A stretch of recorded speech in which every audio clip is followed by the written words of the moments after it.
what are you kind of thinking about? What are your thoughts, as far as like, there's got to be pressure. There's the standard that the first four matches have kind of developed.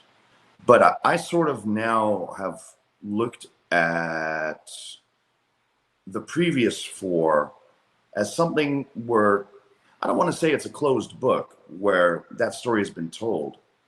But I do feel a little bit like that was very specifically a New Japan story of two top guys that were very much vying for that top position, where they were at their athletic peak, and it was always which one of these guys deserves to be the IWGP Heavyweight Champion the most.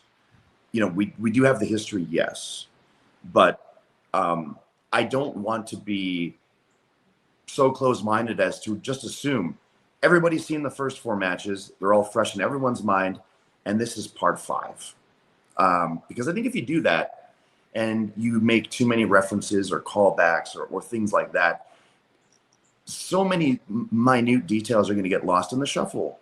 But again, I don't want to be so egotistical as to say, like, if you don't know 1 to 4, then you're SOL. I'm doing this anyway in this particular way.